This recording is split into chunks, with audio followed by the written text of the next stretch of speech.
खड़े होकर दरांती लहराता हुआ आदमी का नाम द फई है, क्योंकि उसके पास ज्यादा जमीन नहीं थी। उसने अपना नया घर अपने ही पेड़ पर बनाने का फैसला किया। उसने कुल्हाड़ी से पेड़ की ऊपरी टहनी और पत्तियों को जल्दी ही काट डाला। बचपन में हुए एक हादसे की वजह से दा फई ने अपनी एक टांग खो दी थी, लेकिन उसने छोटी उम्र से ही एक टांग पर चलने की आदत डाल ली थी। आज उसकी पेड़ पर चढ़ने की रफ्तार किसी स्वस्थ व्यक्ति से कम नहीं है। सोचा जा सकता है कि उसने कितनी मेहनत और तकलीफें झेली होंगी, तभी आज इतना सक्षम बन पाया। ऊपर नीचे चढ़ने में आसानी के लिए उसने बांस से एक सीढ़ी बना ली, क्योंकि यह सबसे आसान तरीका था। उसने बार बार लकड़ियां ऊपर पहुंचाई। यह प्रक्रिया देखने में जितनी खतरनाक लगती है, वास्तव में उतनी ही असुरक्षित भी थी, लेकिन उसकी संतुलन बनाने की क्षमता बहुत अच्छी थी। लकड़ी उठाकर ले जाते हुए उसका शरीर और भी मजबूत और स्थिर दिखाई देता था। उसने लकड़ियों को फ्रेम पर ठीक ठीक जमाया, जब तक कि घर का निचला हिस्सा पुराने एंटीना जैसा न दिखने लगे। उसके बाद लकड़ियां फिर ऊपर पहुंचाकर जंगली कीलों से बांधी गई, जो आश्रय के स्तंभ की तरह काम कर सके। बीच में भी लकड़ियों को जोड़कर मजबूती दी गई, ताकि पूरा ढांचा और भी स्थिर हो जाए। फर्श बिछाने के लिए दा फई ने चिकने बांस का चुनाव किया। बांस को बराबर दूरी पर जमाना उसके लिए कोई कठिन काम नहीं था। फिर उसने लोहे की तारों से उन्हें मजबूती से बांध दिया। दूसरी मंजिल का फर्श भी इसी तरह बनाया गया। उसने तुरंत ही एक और सीढ़ी भी बना ली, ताकि ऊपर दूसरी मंजिल तक सीधा पहुंचा जा सके। जब छत का ढांचा खड़ा हो गया, तो आश्रय का मुख्य रूप साफ नजर आने लगा। दीवारों के लिए दा फई ने पूरे बांस को बीच से चीरकर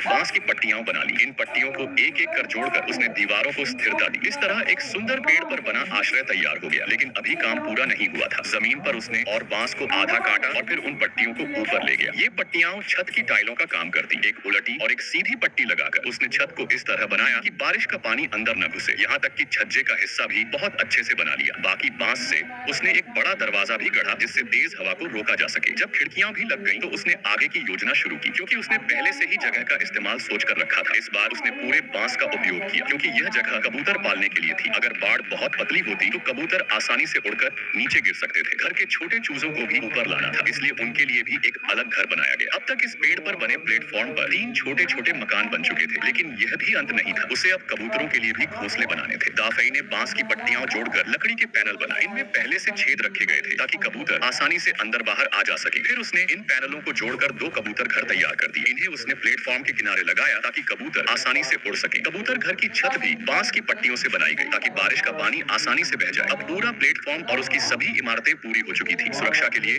दफई ने प्लेटफॉर्म के चारों ओर रेलिंग भी लगा दी। इससे रात में अंधेरे में भी कुछ सुरक्षा बनी रहे और छोटे जानवर गिरे नहीं। जीवन भले ही मुश्किलों से भरा रहा हो, लेकिन थोड़ी सी सजावट और सुंदरता भी जरूरी थी। उसने किनारे पर कुछ फूल लगा दिए। अब कबूतरों को नए घर में लाया गया। शायद उन्होंने इतनी ऊंचाई पर कभी नहीं रहा था, इसलिए थोड़े डरे हुए थे, लेकिन जल्द ही वे शांत हो गए। चूजों को भी ऊपर ले आया गया और सारे जंगली कबूतर भी वहीं बसा दिए गए। अब यह उनका नया घर बन गया। नए घर में पहली दावत सबने बड़े मजे से खाई और दफई का दिल भी आखिरकार चैन से बैठ गया। पेड़ पर खड़े होकर दरांती लहराता हुआ